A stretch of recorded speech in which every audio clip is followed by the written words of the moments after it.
Yo, what is up, guys? It's Cone back here again tonight with another episode of After the Buzzer. Only one game tonight, and it was a Game 6, a closeout opportunity for the Dallas Mavericks to knock the Los Angeles Clippers out in 6 games on their home court, knocking the Clippers out in the first round of the playoffs even, in what would have been one of the most disappointing seasons easily for them of all time as a franchise, but one of the more disappointing seasons in recent memory, and the Clippers fought right back. Specifically, Kawhi Leonard had one of the most dominant playoff performances I remember ever watching.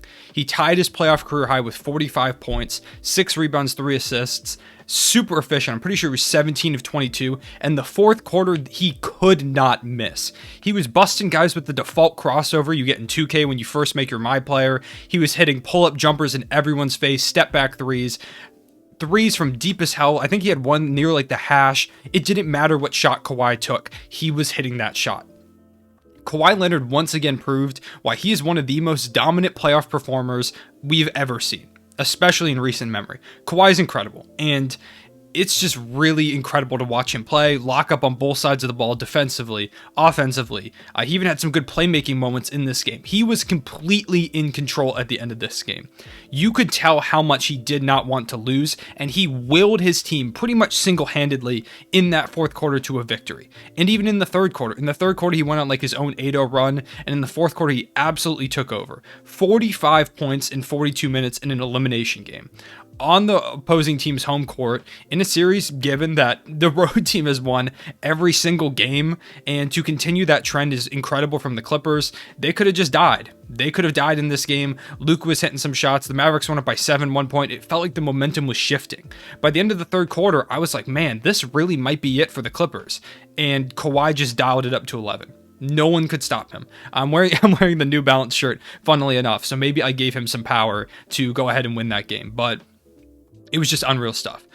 As for the Mavericks, Rick Carlisle made some good adjustments in this game, but really it was just Kawhi took over. No amount of adjustments that you make could have stopped what Kawhi was doing. Guys were playing great defense on him. Luka was doing all he could to stay in front. Kawhi was just shooting right over him. Luka's not as quick as Kawhi is, and especially as a defensive player, he just doesn't have the ability, because if he plays up on Kawhi, Kawhi's just going to drive right past him because they don't have a ton of rim protection, or he'll just deal to another guy. Kawhi was doing everything. And since he was hitting everyone with that crossover, Luka couldn't even play up on him. There was nothing you could do. Great defense from Dorian Finney-Smith on a possession that Kawhi hit a straightaway 3. Great defense from, like I said, Luka Doncic on a couple straightaway jumpers. It was just dominance from a top 5 player. It was ridiculous. I said earlier in this series that I think Luka might be a top 5 player. He's a guy that you could consider for that spot. But the problem is there's so many good talents, and a lot of people were suggesting that Kawhi got taken out of that top 5 when I listed some guys that could be in it. And boy, did Kawhi shut people up in this game. It was crazy. It was like he heard people talking throughout the first half of this game and all throughout this series. He's having an incredible playoff series. I don't think people are talking enough about how good he's been. He's averaging like 30 points per game on like 60% shooting. It's been ridiculous. That mid-range jumper is one of the most satisfying shots in all of basketball at this point, and especially when Kawhi shoots it, man. Every single time Kawhi shoots a mid-range jumper, it's like I'm watching Chris Paul if he gained like 10 inches. Not that many, but you know what I mean. It's crazy. He's just an incredible player. I really don't know what else to say. It felt like I was watching Toronto Kawhi. And I tweeted that out earlier and Spurs fans got mad at me. Toronto Kawhi, that playoff run was his best playoff run ever. I really don't think that's something that should be debatable. So, don't come at me for saying that it reminded me of Toronto Kawhi, because that felt like Kawhi Leonard took over. And at the end of the first quarter, he really hadn't shot much. And I was thinking to myself, man, if the Clippers want to win this game, Kawhi needs to decide, hey, I'm going to start shooting the basketball. I'm going to do whatever I want to do. And I'm this team's best player. I should have the ball in my hands. And that's exactly what he did.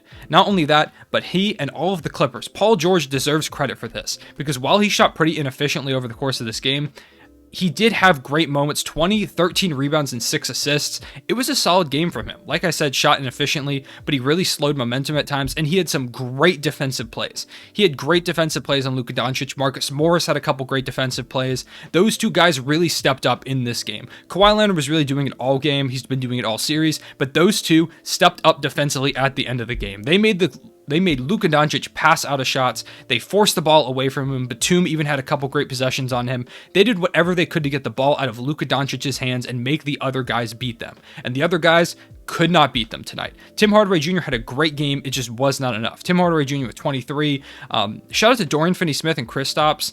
They both played really good defense in this game. They both really stepped up. They played this zone that they've been playing throughout the last couple games of the series. And at one point, I was like, I don't know how the Clippers score on this before Kawhi Leonard absolutely took over. But for a little bit, it was looking like there was no way they were going to be able to score on that, because the way that they were running it, no one could drive. Well, first of all, the Clippers weren't hitting their threes. So whenever someone drove, they collapsed on it. They would kick out to a shooter, and the rotations were just perfect. It was like the second that pass went out, one guy was rotating, and then someone was already running to the next man over before the swing could come to him. There was nothing that the Clippers could do for a little bit, and then Kawhi took over. Really, the Mavericks they put up a good fight. This was kind of an ugly game. This felt like an elimination game. These elimination games in the playoffs are always like terrible shooting, great defense, high intensity, a lot of mistakes. It's just high stakes. It's what happens in these games. And overall, the player that made by far the least mistakes in this game was Kawhi Leonard. And because of that, his team won. That's really what it came down to. The fact that the Mavericks kind of got jumpy with it. They started having some bad turnovers. Luka had a couple bad turnovers throughout this game, but he overall played really good. Not his best game this series, but good overall. It's Luka Doncic. He never really has bad games. But like a tough decision, he tried to throw Kristaps this really contested alley-oop, and it just got deflected and went away. Just overall bad shots. Tim Hardaway Jr. tried to force contact a little too much at the end of the game. He was more foul seeking than he was going for an actual shot, which you can't really do because, especially in these high intensity playoff moments, they're not going to call a lot of fouls. They kind of just let the guys play. They let them figure it out. And that really hurt the Mavericks. They kept trying to draw fouls and go for what they typically had been all game, all series. And the refs weren't calling it. And the Clippers were being much more disciplined. They were taking a lot of that contact away. A lot of those fouls that they had given the Mavericks earlier in this series, they stopped giving them. And that really took a lot of rhythm out of this Mavericks offense. There was just nothing they could really do. So that's kind of my evaluation of this game. Tyronn Lue making some good decisions. His insertion of Reggie Jackson back into the lineup and into the game has given a lot of life to this Clippers team. They've won 3 out of the 4 games since he's done that, really. Reggie Jackson, 25, 9, and 4. Great game from him. Incredible game from him. And I made a joke on Twitter saying that Reggie Jackson, former Thunder player, who really does not like the Thunder, really decided to step up in a game that could have really improved the Thunder's future, potentially, if the Mavericks won this one. If you don't know, it's because we have all the Clippers draft picks. So, overall, maybe it was Thunder revenge, maybe it was just Reggie Jackson with the sunglasses stepping up, but he had a great game. He was their 3rd best player tonight, and it meant a lot to this team. On a night where Marcus Morris really shot terribly, he shot 1 for 10, and the Clippers bench had 4 points all night. 100 points came from the Clippers starters, and 45 of those, nearly half, came from Kawhi Leonard, who I cannot praise enough in this game. If you did not watch this game, please go back and watch the highlights. Kawhi Leonard's a top 5 player. Kawhi Leonard is one of the best playoff performers we've seen in a long time, if not ever, probably ever, with the way that you just go look at his playoff stats. Please go look at them if you've never looked at them. They're ridiculous. Yeah, I really don't know what else to say. Looking forward to Game 7. It's going to be crazy. If you did not know, no team has ever won all of the road games heading into a Game 7. There's never been a series where the road team has won every single time, and so this is very unique in being the first one. And it would be even crazier if the Mavericks pulled out another road win in a Game 7. I guess road court advantage sucks for the Clippers that they managed to get home court advantage, because that's the exact opposite of what it is in this series. The road team just keeps winning. They keep feeding off the other crowd's energy. I don't know what's going on here, but the Clippers have an opportunity to defend home court, win in front of the Staples Center fans, and probably, up to this point, the biggest game in their franchise history. They need to win this one. I'm not saying Kawhi leaves if they lose, but it greatly increases the chance of that.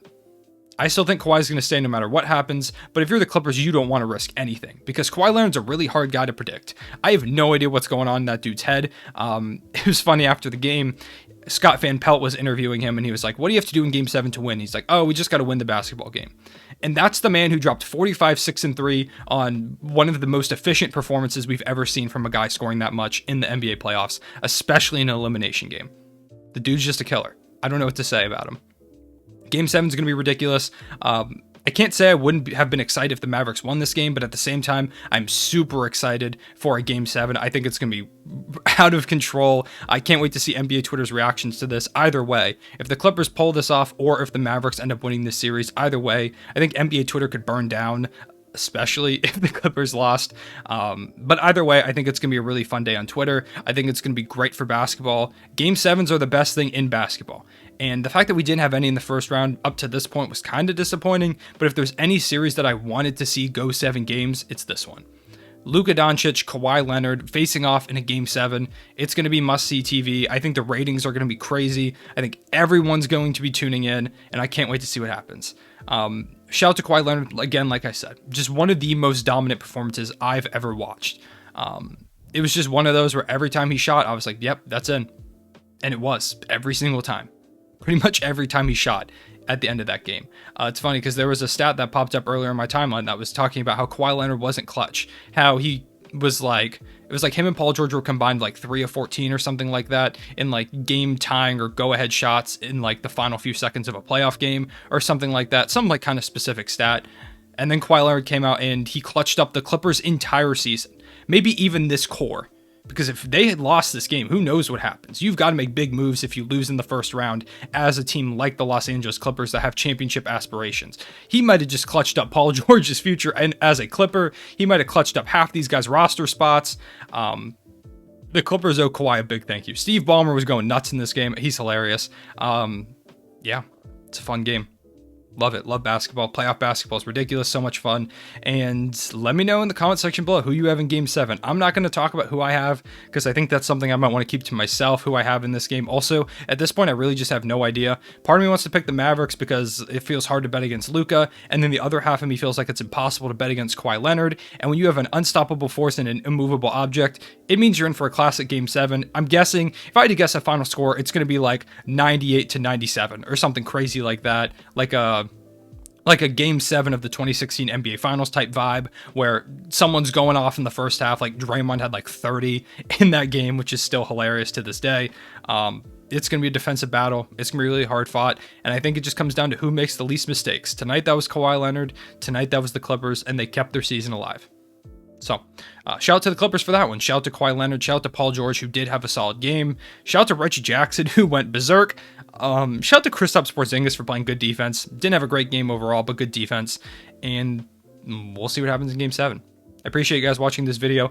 Be on the lookout for a video tomorrow. I think I'm going to drop a series preview of the Bucks and Nets. You might even get a double upload potentially tomorrow because I kind of want to do hot takes about the first round. Although I might wait now that this series didn't end. I might wait until the series does end so we can look at all of the series. So if you guys want to see that, either of those videos, please let me know in the comment section below. If you made it to this point in the video, drop a Kawhi Leonard as a top 5 player in the comment section below to let me know that you made it this far. I'll make sure to like your comment. I appreciate you guys watching. I will see you guys later. Real one, say it back.